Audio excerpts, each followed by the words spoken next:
안녕하세요. 지혜를 구하는 사람 지구인 전미옥입니다. 오늘은 법구경 3장 심의품 4, 5를 살펴보겠습니다. 심의품 4부터 들어가 보겠습니다. 그 번역을 보면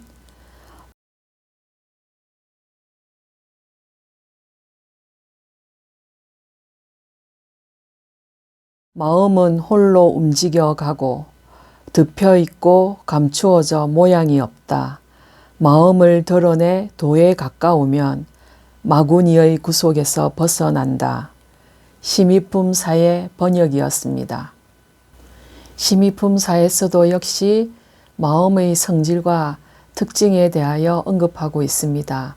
우리는 모두 누군가 마음의 위치와 모양에 대해서 묻는다면 자신의 마음이 어디에 있고 마음이 어떤 형상을 하고 있는지 말할 수 있는 사람은 아무도 없습니다. 왜냐하면 우리의 마음은 홀로 움직이고 보이지도 않고 감추어져 있어 마음의 모양을 알 수 없기 때문입니다. 다음 문구에서 마음을 드러낸다는 것은 마음을 비워내는 것을 뜻합니다. 하지만 마음을 비운다는 것은 절대로 쉽지 않습니다. 마음을 비워내는 작업을 하려면 집착심을 놓아라고 하는데 그 집착심이라는 것이 내가 버려야지 놓아야지 한다고 해서 버려지고 놓아지고 하는 것이 아닙니다. 비유를 들면 이 집착심이라는 것이 손 위에 있는 뜨거운 물건처럼 뜨거우면 그냥 놓아버리면 되는데 이 뜨거운 물건을 오른손에서 왼손으로 왼손에서 오른손으로 끊임없이 바꿔치기 하면서 손이 화상을 입고 있는데도 자신의 이해관계와 욕망으로 인하여 놓지를 못하고 있는 것입니다. 그만큼 집착심이란 것이 놓아야지 한다고 해서 놓아지는 것이 아닙니다.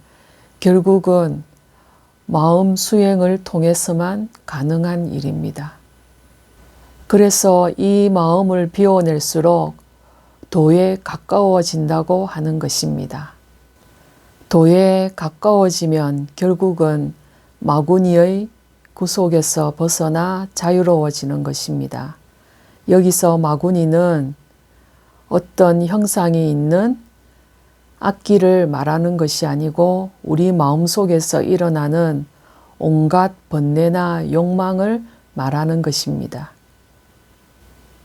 앞부분에서도 그렇지만 부처님은 끊임없이 마음의 성질과 특징에 대해서 언급하면서 우리들에게 마음 공부, 즉 마음 수행을 하라고 계속해서 간곡히 당부를 하고 있는 것입니다.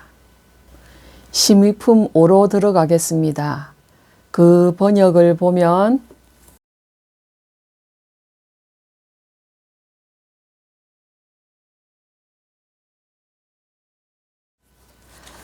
마음은 멈추는 심이 없고 또 법에 있어 알지 못하며 세상 일에 미혹되어 헤매이니 바른 지혜가 있지 않다.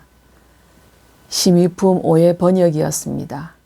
풀이하면 심의품 5는 마음의 실상에 대해서 자세하게 서술을 하고 있습니다.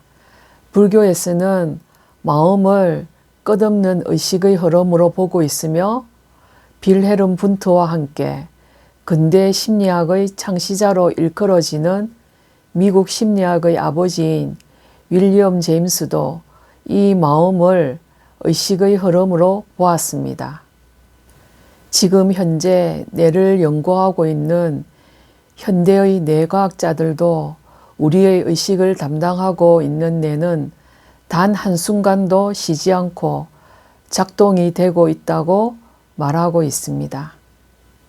비유하면 마치 전기 플러그가 꽂혀 있는 냉장고처럼 계속 가동이 된다는 것입니다. 그렇기 때문에 우리가 휴식을 한다고 해도 그 휴식이 진정한 힘이 되지 못하는 것입니다. 우리가 진짜로 쉴 수 있는 방법은 명상입니다.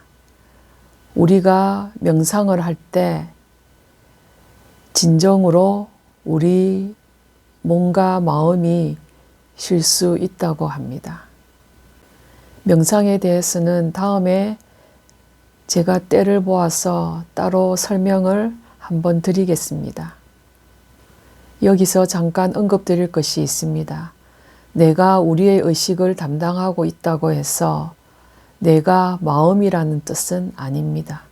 물론 우리의 정신이나 마음이 물질적인 몸에 기반을 두고 있어서 마음의 일부분일 수는 있으나 어느 한 부분을 특정해서 그 부분이 마음이라고 말할 수 있다는 것은 아니라는 뜻입니다. 지혜로 길들여지지 않은 마음은 당연히 삶의 진리나 부처님의 가르침을 알 리가 없습니다.